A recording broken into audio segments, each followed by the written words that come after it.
언어 추리 문제를 일단 푸실 때 보면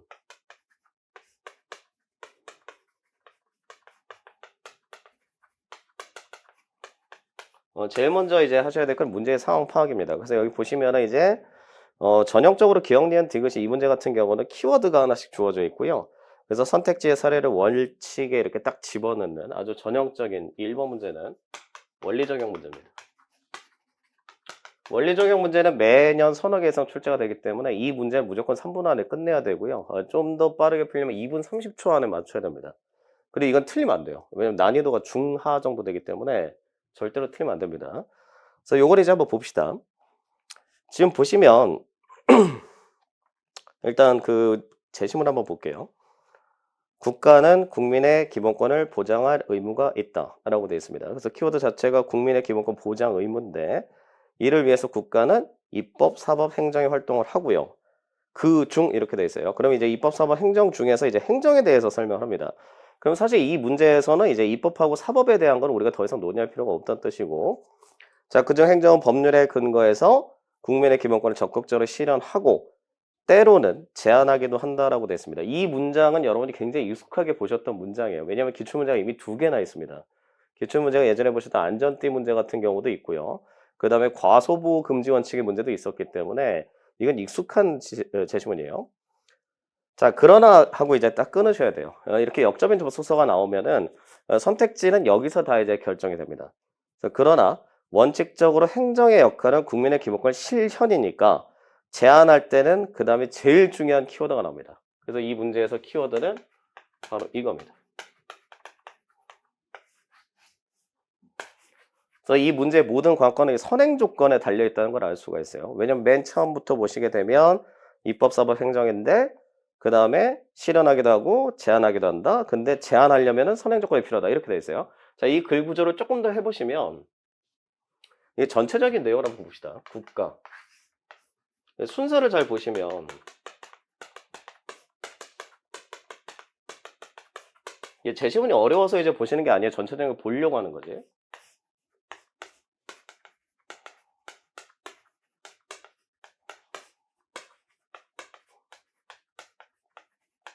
되게 전형적인 스타일의 제시문이에요. 그래서 지금 보시는 것처럼 국가에 대한 설명을 하고 입법, 사법, 행정을 한 다음에 국민의 기본권 실현할 수도 있고 제한할 수도 있는데 제한하려면 선행 조건이 필요하다니까 문제는 다 여기서 이제 나온다는 얘기입니다. 그러니까 이게 이제 자꾸 눈에 익숙해지셔야 돼요. 그래서 이제 제한을 하려면 선행 조건을 갖춰야 되는데 자, 즉이란 말이 나옵니다. 이것도 이제 좀 알아두셔야 되는 게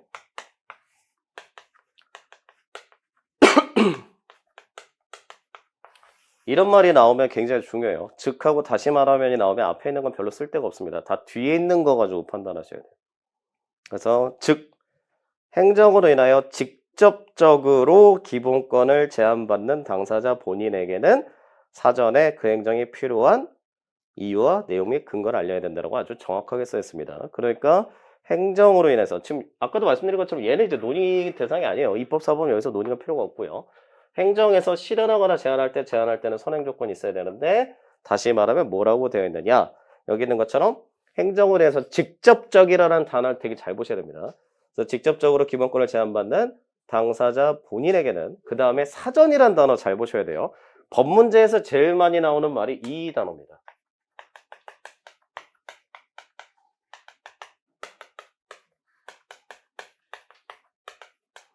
이 단어는 놓치면 큰일 나요. 그러니까 법문장에서 법규에서 제일 많이 나오는 게 직접이냐 간접이냐 사전이냐 사후냐 이거를 잘못하시면 틀릴 수도 있습니다. 그래서 여기 보시는 것처럼 사전에 해야 된다. 그리고 직접 알려야 된다. 간접도 안 되고. 자, 그 다음에 두 번째 문장 가보시면 자, 행정은 다양하고 복합적인 형태로 이루어진다. 행정은 한 개인에게 권리를 갖게 하거나 제한하기도 하고 한 개인을 대상으로 권리를 갖게 한 동시에 일정 권리를 제한하기도 한다라고 되어 있습니다. 그럼 경우의 수가 3가지입니다. 첫 번째는 권리를 갖게 하는 경우, 두 번째는 제한하는 경우, 세 번째는 가줌과 동시에 제한하는 경우 이렇게 되는 거죠. 하고 이제 끊으셔야 돼요. 그래서 행정의 역할이 크게 세 가지가 있어요. 그러니까 지금 이게 첫 번째 문단에서 여기 있는 선행 조건에 대한 설명이 끝났으면 두 번째 문단에서 나오는 게 뭐냐? 행정의 종류는 세 가지이다 라고 설명을 하는 겁니다. 그러니까 이 스타일을 되게 잘 받으셔야 돼요. 이런 문제가 법 문제의 거의 절반 가까이를 차지하기 때문에. 그래서 지금 보시는 것처럼 원리 적용을 하고 입법사법 행정인데 실현 제한이고 선행 조건에 대한 설명하고 다시 말하면 이러이러하다. 직접적으로 해야 된다. 사전에 해야 된다. 그렇다면 그런 행정의 종류가 크게 세 가지가 있다. 같게 하는 경우, 제한하는 경우, 두 개 동시에 나오는 경우. 이렇게 되어 있는 거예요. 자, 그 다음에 또한 행정은 국민 사이의 이해관계 대립을 초래하기도 한다. 별개 얘기입니다. 이제 대립. 그래서 같게 하거나 제한한다. 그 다음에 동시에 같게 하면서 동시에 권리 제한한다. 마지막 거 이해관계 대립을 초래하는 경우도 있다. 여기까지가 이제 종류가 다 나와 있어요. 자, 그 다음에 사례가 나옵니다. 예컨대 신발회사가 공장 설치 허가를 신청하고 행정청에 허가하는 경우에 회사 측과 공장이 설치되는 인근 지역의 주민들은 대립할 수 있다. 회사는 뭐다? 영업의 자유다. 주민들은 환경권이다. 그럴 때도 뭘 해야 된다? 선행 조건은 엄격하게 요구된다라고 써 있어요. 그러니까 선행 조건은 이런 경우에도 반드시 필요합니다. 라고 규정이 되어 있습니다. 그럼 이제 하나씩 좀 찾아봅시다. 자, 기억부터 한번 넣어볼게요. 주유소 운영자 갑이 있고요. 주유소 접한 도로 일부에 대해서 행정청으로부터 점용 허가 처분, 점용료 납부 명령이 예정됐다라고 되어 있습니다. 사실 이 문제 굉장히 불친절한 게 점용 허가 처분이 뭔지 설명이 전혀 없어요. 그리고 점용료 납부 명령이란 말이 전혀 지금 설명이 없습니다. 점용 허가 처분이란 건 무슨 뜻이냐면 내가 이걸 써도 되겠느냐라는 허가를 내주는 처분을 얘기합니다. 점용의 점자는 점유하다 할 때 점자예요. 그러니까 내가 점유해서 사용해도 되겠습니까? 라는 허가 처분. 그럼 이게 지금 두 가지가 다 있죠. 하나는 허가 처분 받는 거, 하나는 뭐예요? 돈 내는 거지. 그러니까 나한테는 점용 허가 처분이 떨어지면 좋은 일이 벌어지죠. 이거 써도 된다라는 허가가 나왔다는 얘기고, 그 다음에 점용자 납부 명령은 또 돈을 또 내야 된다는 얘기잖아요. 그러니까 나한테 권리가 생긴과 동시에 돈도 내야 되는 두 가지 일이 동시에 벌어집니다. 그러면 행정청은 누구한테 알려줘야 돼요? 사전에 갑에게 점용 허가 처분 및 점용료 납부 명령 각각의 이유와 내용 및 근거를 알려 하느냐. 자, 여기서 뭐가 문제가 됩니까? 이 개혁은. 지금 하나는 생기는 거고 하나는 제한받는 거잖아요. 근데 분명히 여기서 선행 조건에 관련된 거는 어떤 케이스에만 돼 있어요? 분명히 여기 써 있었지. 선행 조건은 제한할 때만이다 라고 돼 있잖아요. 근데 여기서는 두 가지가 동시에 생겼어. 하나는 뭐야? 점용료 납부 처분이란 제한이 생긴과 동시에 또 모두 생겼지. 점용 허가 처분이 생겼으니까 나는 이득도 생겼고 제한도 생겼지. 그럼 어떻게 돼요? 이득에 관련된 거는 선행 조건이 필요합니까? 그런 거 없지. 그러니까 여기서는 어디가 틀렸어요, 정확하게? 점용 허가 처분에 대해서는 이런 선행 조건이 필요가 없어요. 반만 맞아요, 반만. 그래서 주유소 운영자 갑에게 주유소와 접한 도로 일부에 대해서 행정청으로부터 점용 허가 처분과 점용자 납부 명령이 동시에 떨어졌다. 허가를 함과 동시에 돈도 내라라고 했기 때문에 허가를 해주는 거는 제한을 하는 게 아니기 때문에 선행 조건이 필요가 없지만 여기서 얘기하는 점용료 납부 명령에 대해서는 반드시 사람한테 알려줘야 됩니다. 누구한테 알려줘야 돼요? 갑한테 직접 사전에 알려줘야 되지. 선행 조건이니까. 그래서 기억은 틀렸어요. 그래서 기억이 틀린 이유를 정확하게 아셔야 돼요. 이 키워드도 지금 들어가야 되고 그 다음에 선행 조건은 제한할 때라는 대전제가 깔려있기 때문에 기억에 있는 그 점용 허가 처분에 대해서는 전혀 쓸모가 없습니다. 이 내용은. 자, 그럼 두 번째 케이스로 가볼까요? 행정청이 이번에 을 법인에게 원자로 시설 부지의 사전 승인을 할 때 그러면 을법인 입장에서는 원자로 시설 부지에 사전 승인이 생기면 자기는 되게 기쁜 일이에요. 지금 자기는 원자로를 쓸 수 있다는 얘기니까. 근데 환경권, 건강권의 침해를 직접 받게 된 인근 주민이 있다는 얘기입니다. 자, 을은 권리를 갖지요. 병은 어떻게 돼요? 침해를 받지요. 그러니까 병은 제한을 받는 사람인 거고 을법인은 권리가 생기는 사람입니다. 행정청은 그래서 원자로 시설 부지의 사전 승인에 앞서서 병한테는 알려줘야 되지요. 왜냐면 병은 어떤 상황이에요? 환경권, 건강권의 침해를 직접 받는 당사자가 되기 때문에 사전에 직접 요건을 갖춰줘야 되죠. 근데 을법인은 어떻습니까? 을법인은 없던 게 생겨요. 그렇기 때문에 을법인은 제한을 받는 게 아닙니다. 그렇기 때문에 선행조건하고 아무 상관이 없지요. 그래서 니은은 맞아요. 그래서 을법인한테는 알려줄 필요가 없지만 누구한테는 알려줘야 돼요? 병한테는 알려줘야 돼요. 당신이 내가 이렇게 사전승인을 하게 되면 이러이러한 일이 생기니까 알고 계셔야 될 겁니다. 어떻게? 사전에 직접 이렇게 알려줘야 되죠. 그럼 디귿은 어떻게 될까요? 대리운전기사 정의, 음주운전 적발, 행정청의 정해 운전면허를 취소하려고 하더라. 행정청은 사전에 정과 그 가족에게 운전면허 취소의 이유와 내용 및 근거를 알릴 필요는 없습니다. 왜일까요? 운전면허 취소되면 그 운전면허증 가진 사람한테만 제한이 되는 거죠. 그렇기 때문에 정한테만 알리면 되는 거지 가족한테는 알려줄 필요가 없어요.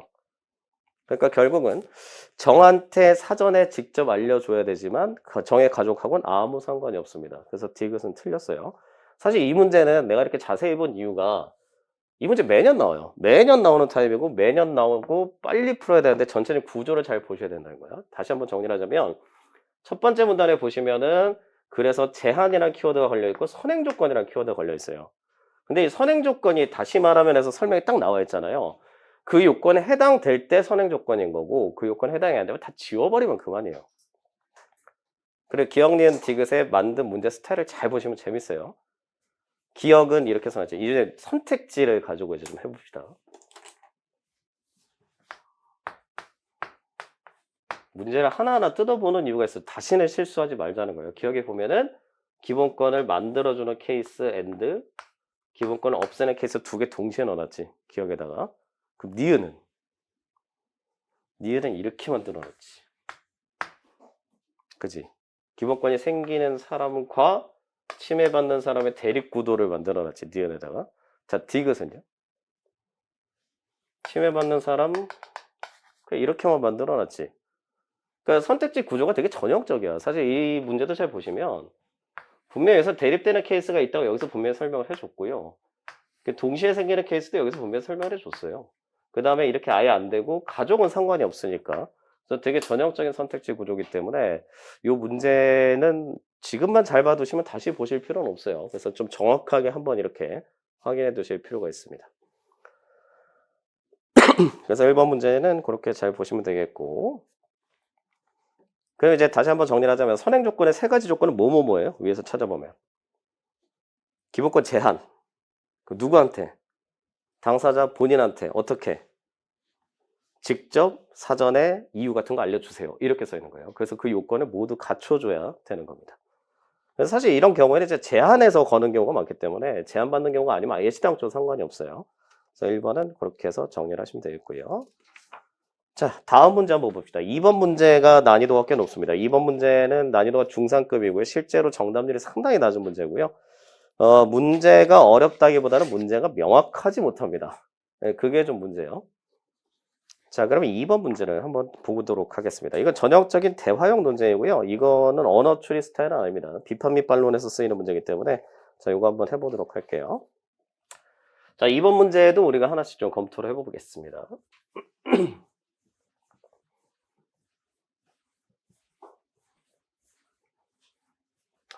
자, 이번 문제 전형적인 대화형 논쟁 스타일이고요. 대화형 논쟁을 찾을 때는 우리가 주의하셔야 될 게 쟁점이 전환되는 건지 또는 확장되는 건지를 정확하게 찾아보셔야 됩니다. 사실 이 문제는 출제됐을 때 EJ가 꽤 많았었어요. 사실 왜냐면 이게 밑에는 선택지가 약간 모호한 부분이 좀 있었기 때문에 근데 답은 이제 정확하게 나오긴 하는데 일단 한번 해봅시다. 그래서 A하고 A국에 대해서 지금 쟁점을 보시면 쟁점은 이미 써 있어요. 다음 논쟁에 대한 평가로 적절한 거 골라보자라고 쟁점이 써 있어요. A국은 마약류로 인한 사회적 폐해를 방지하기 위해서 그 다음에 잘 보셔야 돼요. 뭐하고 뭔가 보세요. 제조 및 판매가 유통범죄 뿐만 아니라 사용범죄까지도 하겠다 이렇게 되어 있어요. 그래서 쟁점 자체가 뭐라고 되어 있냐면 마약의 유통, 사용 두 가지를 모두 다 형벌을 가하고 있다. 이렇게 되어 있습니다. 그래서 이 유통하고 사용 부분에 있어서 형벌을 부과하겠다. 자, 그러면 우리가 이제 이런 상황에서 알 수 있는 게 여러 가지가 있어요. 갑하고 을이 지금 싸운다고 되어 있잖아요. 그럼 여러분이 이제 좀 머리를 써봅시다. 이게 문제는 문제니까. 이런 스타일은 어떤 쟁점들이 나올 수 있을까요? 일단 첫 번째 싸울 수 있는 건 범위예요, 범위. 둘 다 된다. 하나만 된다. 둘 다 안 된다. 이런 스타일의 범위 설정 문제가 하나 생길 수가 있고, 두 번째는 세부 내용에 대한 문제가 생길 수도 있습니다. 유통되긴 되지만 그 안에서 뭐는 빼줘라. 이런 식의 논의가 나올 수도 있어요. 그래서 우리는 어떤 식의 논의가 펼쳐질지 아직 모릅니다. 그래서 이제 첫 번째 보셔야 될 게 갑 1이에요. 근데 여기서 분명히 뭐라고 되어 있냐면 마약류라고 되어 있는데 마약류 안에 대마가 들어간다고 써 있습니다. 첫 줄에 보면 그렇게 되어 있죠. 마약, 향, 정신성 의약품 및 대마를 통칭함 이렇게 되어 있기 때문에 그래서 갑 1을 가지고 하나씩 이제 해보겠습니다.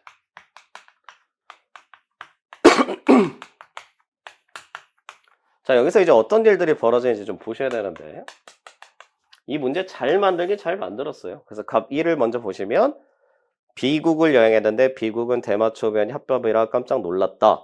대마초의 성분은 중추신경에 영향을 줘서 기분을 좋게 했고 접한 사람은 끊을 수 없게 만든 중독성이 있다. 그래서 대마초 흡연은 처벌합시다. 아주 되게 심플합니다. 대마초 흡연 처벌. 그냥 되게 간단해요, 이 사람은. 처벌 동그라미 이렇게 돼 있어요. 그 을의 입장에서 당연히 이게 반박하는 논쟁이라면 대마초 흡연을 처벌할 필요가 없다라는 말이 나와야 되는데 자, 을 1을 봤더니 근거를 잘 보셔야 됩니다, 이제. 어떤 개인이 자신에게만 피해를 주는 행위를 했다는 이유로. 자, 이게 지금 이제 잘 보셔야 돼요. 자신에게만 피해를 주는 거다. 그리고 처벌을 받아야 된다. 이해가 되지 않는다. 그래서 타인에게 피해를 주지 않는 한 권리 행사는 괜찮다. 그러니까 그걸 처벌하려는 거는 맨 마지막이다. 그래서 이 을 1에 숨겨진 논점을 좀 보시게 되면 이 사람은 형벌은 최후 수단이라고 생각을 하고 있고요. 그 다음에 이 사람이 당연시 여기고 있는 전제가 뭐냐면 대마초는 타인에게 피해를 입히는 것이 아니다라는 전제가 생략되어 있습니다. 그래서 이 사람의 얘기를 잘 보시면 어떤 개인이 자신에게만 피해를 주는 행위를 했다는 이유로 처벌받아야 되는 건 말도 안 된다. 타인에게 피해 주지 않으면 상관없다. 네 목숨을 네가 알아서 할 것이지 무슨 상관이냐. 그러니까 이 전제가 빠져 있어요. 대마초는 뭐다? 대마초는 자기한테만 피해를 주는 것이다가 빠져 있어요. 남한테 피해를 주지 않는다. 처벌하려면 남한테 피해를 줘야 된다요. 자, 그러면 3번을 보시면 이제 보셔야 되는 게 뭐냐면 을의 얘기를 조금 더 뜯어보면 자신에게만 그럼 처벌 X 타인에게 피해 그러면 처벌 동그라미. 그러면 여러분이 이 사람이 당연히 할 수 있는 논쟁거리가 있어요. 얘는 분리시켜놨지 지금. 그러니까 이거는 다른 스타일의 문제에서 되게 많이 나오는 건데 자신에게만 피해를 끼치는 것과 남한테 피해를 끼치는 게 분명히 분리되어 있다는 전제 하에서 설명합니다. 기준이 잡혀 있어요. 그 우리의 공략 지점이 몇 군데 있어. 이걸 공략하는 방법이 여러 가지인데 첫 번째는 기준 설정이 모호하다는 비판이 가능합니다. 그러니까 자기한테만 피해를 주는 범죄, 그 다음에 타인에게만 피해를 주는 범죄는 구별이 불분명하다. 이런 비판이 하나 가능하고 두 번째는 얘네가 이렇게 될 가능성이 굉장히 높다라고 하는 비판이 있어요. 자신에게만 피해를 주는 범죄를 할지라도 언제든지 남한테 피해를 줄 수 있을 가능성이 높다라고 연관성을 강조하는 비판점이 나올 수 있습니다. 이 두 가지를 모두 다 설정할 수 있어야 돼요. 그러면 갑이 어떤 걸 설정했을까? 마약을 사용하는 것은 스스로 해치는 행위도 하지만 마약을 사용한 상태에서는 범죄를 저지를 가능성이 높다. 그래서 얘는 이 첫 번째 방법을 쓴 게 아니라 두 번째 방법을 쓴 거예요. 항상 논쟁에서 쓰는 방법은 정해져 있습니다. 그렇기 때문에 이 두 번째 방식을 쓰게 되면 어떻게 되느냐? 갑 2가 이렇게 얘기를 한 거죠. 자기 일 쓸 때 타인에게 가는 경우가 굉장히 높더라. 이렇게 좀 설명을 하고 끝냈습니다. 그럼 을이 이걸 막아야 된단 말이에요. 그럼 여기서 이제 머리를 또 쓰셔야 돼. 우리가 문제가 앞으로 다양하게 또 바뀔 거니까. 그럼 얘 입장에서 이거를 또 이제 비판을 하려면 일단은 아니야 라고 할 수도 있고요. 그죠? 자기에서 타인으로 가는 케이스는 거의 없다 이렇게 비판할 수도 있는데 이거는 설명하기 좀 힘들어요. 왜냐면 지금 갑이 뭐라고 그랬어요 정확하게? 마약의 사용을 타인에 대한 범죄로 진화될 가능성이 있다라고 했는데 가능성이 없다라고 비판하기에는 상당히 무리수가 있습니다. 그럼 어떻게 해야 되냐면 제일 많이 쓰는 방법이에요.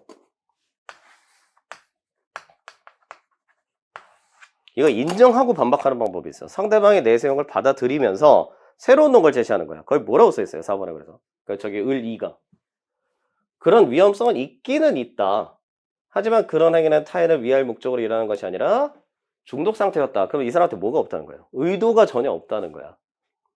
그래서 이 방법이 사실 이번 문제가 제시문 형태를 굉장히 잘 만든 이유가 뭐냐면 반박하고 재반론 지점이 굉장히 명확해요. 그래서 지금 을2가 뭐라고 했느냐? 마약으로 인한 범죄의 발생 가능성을 인정할 수는 있지만 범죄 행하려고 한 게 아니라 이 사람이 정신이 나가 있는 상태였을 뿐이다. 그러니까 이 사람한테 책임 묻는 건 좀 문제가 있지 않느냐? 이런 식으로 이제 비판한 겁니다. 그러니까 얘는 받아들여 놓고 근데 이거는 의도 없음. 중독일 뿐. 이렇게 얘기한 거예요. 그러면 이제 얘가 이제 관건인데 그는 값 3이 할 수 있는 방법은 하나밖에 없습니다. 이게 전체적으로 잘 보세요. 이 내용을 이제 쭉 보시면 값 1이 대마초 흡연한 사람 처벌해야 된다. 그랬더니 아니 을이 대마초는 자기 혼자 좋자고 피우는 건데 왜 얘를 처벌하느냐 남한테 피해를 끼치는 것도 아닌데 그때 갑이 아니야 네가 담배를 피우면 그 대마초 피우면서 이렇게 남한테 해를 끼칠 수 있지 않아. 그러니까 을이가 뭐라 그러냐면 그거는 그럴 수 있지만 그 사람은 의도적으로 범죄를 저지른 건 아니다. 그러니까 그냥 중독 상태에서 정신 나간 상태에서 범죄 저지른 거니까 뭐라 하지 말아라. 그럼 이제 갑이 막을 수 있는 건 딱 하나밖에 없어요. 그런 상태도 역시 문제가 있다라는 게 하나 남았습니다. 그래서 갑의 마지막 3을 보면 중독이란 것은 사회 전체에 건전한 근로의식을 저해하기 때문에 공공복리를 위해서라도 형벌로 예방할 필요가 있다. 그래서 얘가 들고 온 게 갑자기 공공복리예요. 이 문제를 좀 바꿔서 살펴보시게 되면 갑은 이 논쟁에서 논점을 갑자기 전환시킵니다. 그러니까 지금 잘 보시면 위에서는 지극히 개인적인 상황에 대한 걸 얘기를 하다가 갑 3에 이제 그걸 더 이상 할 수가 없어요. 그래서 갑 3의 논점을 전환시키는 거야. 그래서 공공복리 측면에서 의도가 없다 할지라도 중독이 있으면 처벌하는 게 맞지라고 전환하는 거예요.